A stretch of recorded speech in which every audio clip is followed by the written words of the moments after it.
पांचवी निष्ठा है, उसको एकात्म मानव दर्शन के आधार पर शोषण मुक्त समता युक्त भारत समता मूलक समाज की हम स्थापना करेंगे। अब ये क्या है, ये समता मूलक किस प्रकार की समानता है? दीनदयाल जी ने जो अंत्योदय कहा था, वो अंत्योदय का मतलब था कि जो अंतिम सीमा पे गरीब आदमी खड़ा है उसके लिए हमको काम करना है। मैं महाराष्ट्र में गया तो वहाँ पे एक कार्यकर्ता ने बोला बैठक में खड़े होकर के कि साहब हमारा तो गठबंधन है, मेरे वार्ड की टिकट भी शिवसेना को चली जाती है, मेरे विधानसभा भी शिवसेना को जाती है और मेरा सांसद का टिकट भी शिवसेना को जाता है। ये बैठे हैं अध्यक्ष जी, इनके सामने की बात है।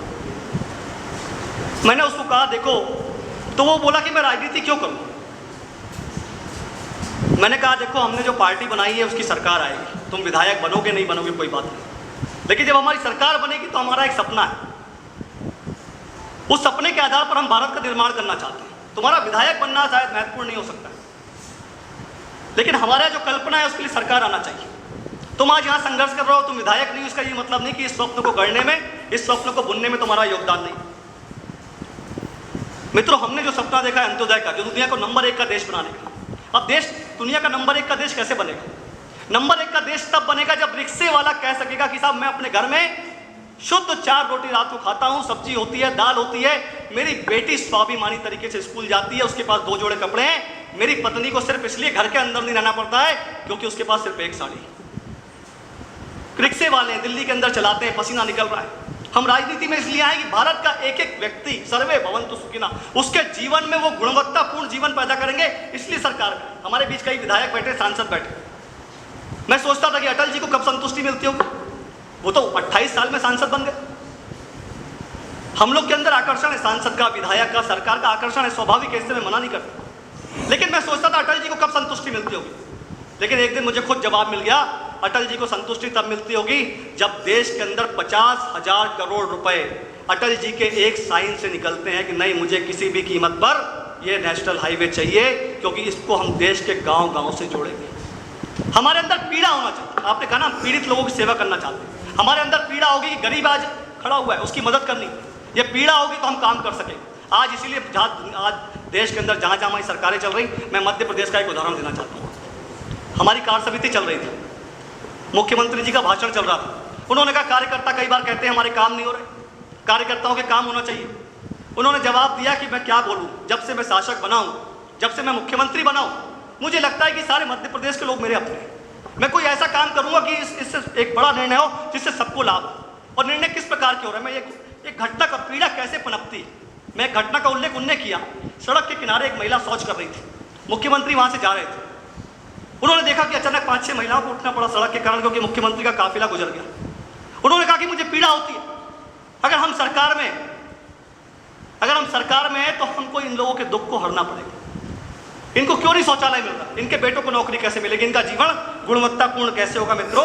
और इसीलिए हमारी पंचनिष्ठा जो हम ये कहते हैं कि हम विकेंद्रीकरण के आधार पर, एकात्म मानव दर्शन के आधार पर, सर्वे भवन्तु सुखिनः के आधार पर हर व्यक्ति को जहाँ काम का अधिकार होगा, जहाँ हर व्यक्ति को काम का अधिकार होगा, जहाँ हर खेत में पानी होगा, हर व्यक्ति को रोजगार मिलेगा।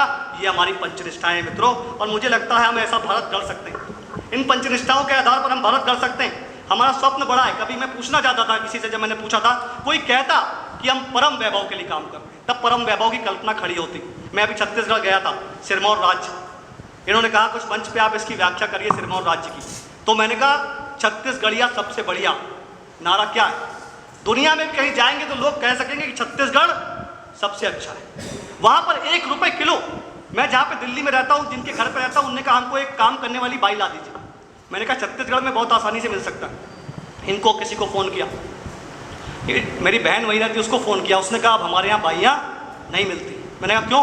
उन्होंने कहा हमारे यहाँ 1 रुपये किलो चावल मिलता है, एक परिवार को 35 किलो देते हैं, उनको अब इस काम करने के लिए बाहर जाने की आवश्यकता नहीं है। जब कोई राष्ट्रवाद की, कोई पंचनिष्ठा की आग में तपा हुआ व्यक्ति, कोई रमन सिंह, कोई शिवराज सिंह, कोई धूमल जी सत्ता के शिखर पे पहुंचते हैं तो वो जनता की चिंता करना शुरू कर देते हैं। उस समय हो सकता है पार्टी भी पीछे हो जाए, व्यक्ति भी पीछे हो जाए, लेकिन जो दरिद्र नारायण है, जो अंत्योदय की सीमा में आखिरी व्यक्ति खड़ा है, वो उनको रोज दिखता है कि वो अभी भी गरीब है। और मित्रों, मुझे लगता है, मैंने शुरू में कहा था, महाजनो येन गता सा पंथा, हम दीनदयाल के वंशज हैं, हम श्यामा प्रसाद के वंशज हैं, हम डरेंगे नहीं, घबराएंगे नहीं। हो सकता है विधायक ना बने, हो सकता है सांसद ना बने, लेकिन हमने विचार का ऐसा रास्ता, ऐसी थाती, ऐसी कीमती चीज हमारे हाथ में, राष्ट्रवाद हमारी मुट्ठी में, इतनी महंगी चीज, दुनिया की अमूल्य चीज हमारे हाथ में, इस विचार के दम पर, इस पंचनिष्ठा के दम पर हम लाखों कार्यकर्ता तैयार करेंगे जो इस गांव के, इस देश के एक एक गांव को आने वाले 50-100 सालों में बदल के रख देंगे और दुनिया का सबसे नंबर 1 का देश तब सच्चे अर्थों में भारत बन जाएगा। और मैं सिर्फ इतना कहना चाहता हूं मित्रों कि भाजपा के एक कार्यकर्ता होने के नाते कल रात को यहाँ विक्रम बत्रा का चल रहा था गीत, उस विक्रम बत्रा के गीत में पंक्ति थी, उस विक्रम बत्रा के गीत में पंक्ति थी कि मैं जाऊंगा तो तिरंगा फहराऊंगा, मैं जाऊंगा तो तिरंगा फहराऊंगा। और विक्रम बत्रा कौन थे? यहाँ एक चोटी थी कारगिल में, उस चोटी से 15 मीटर नीचे शायद वो बैठे हुए थे, उनके हाथ में ट्रांसमीटर था और कारगिल वार में यह था कि चोटी पे आतंकवादी थे, नीचे भारत की सेना थी। विक्रम बत्रा इतने नीचे थे और विक्रम बत्रा ने नीचे से कहा कि मैं मात्र 15 मीटर दूर हूं, आप आदेश करो। नीचे से फोन आया कि अगर हम तुमको ब्लास्ट करने के लिए कहेंगे तो तुमको भी चोट आएगी। विक्रम बत्रा ने कहा आप इसकी चिंता मत करो, ऑर्डर, गिव मी ऑर्डर। और विक्रम बत्रा के ट्रांसमीटर पे आवाज आती है ब्लास्ट, और ब्लास्ट के साथ विक्रम बत्रा खत्म हो जाता है। और विक्रम बत्रा कहता है कि मैं जाऊंगा तो तिरंगा फहराऊंगा, नहीं तो तिरंगे में लिपट के आऊंगा। मित्रों, हम जिएंगे तो इस देश के लिए जिएंगे और मरेंगे तो इस देश के लिए जिएंगे। हम साधारण लोग नहीं, हमने कसम खाई और कसम खाने के लिए ये पंचनिष्ठा है, यही हमारी पूंजी।